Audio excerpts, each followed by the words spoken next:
നമ്മളുടെ വീടുകളിൽ നമ്മൾ എത്ര വലിയ ആളാണെങ്കിലും നമ്മൾ സാധാരണക്കാരെ പോലെ പ്രവർത്തിക്കണം. നമ്മുടെ ഉമ്മമാരെ മുമ്പിൽ നമ്മൾ കുട്ടികളാണ്, ഭാര്യമാരെ മുമ്പിൽ നമ്മൾ അവർക്ക് സ്നേഹമുള്ള ഭർത്താവാണ്.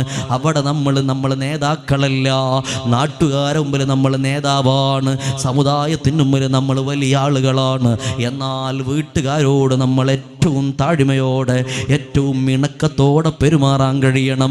ഹബീബായ തങ്ങൾ പറഞ്ഞില്ലേ, നിങ്ങളിലെ ഏറ്റവും വലിയ ഉത്തമനാരാണ്? നിങ്ങളെ വീട്ടുകാരിൽ ഏറ്റവും ഉത്തമനാരാണ്? ഭാര്യയുടെ അടുക്കൽ ഏറ്റവും നല്ല സ്വൽസ്വഭാവത്തിൽ പെരുമാറുന്നവനാരോ അവനാണ് ഏറ്റവും ഉത്തമനെന്ന് മുഹമ്മദുർ റസൂലുള്ളാഹി സ്വല്ലല്ലാഹു അലൈഹി വസല്ലം തങ്ങൾ പരിചയപ്പെടുത്തുകയാണ്.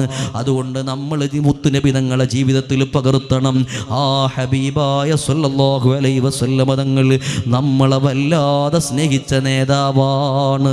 അവിടത്തോടുള്ള മഹബത്തിന് നമുക്ക് അതിരുകളില്ല. വലിയ കടപ്പാട് മുത്തുനബി തങ്ങളോടുണ്ട്. നമ്മളെ സ്വന്തം ശരീരത്തെക്കാൾ നമ്മളോട് ഒട്ടി നിൽക്കുന്ന നേതാവല്ലേ മുഹമ്മദുർ റസൂലുള്ളാഹ്.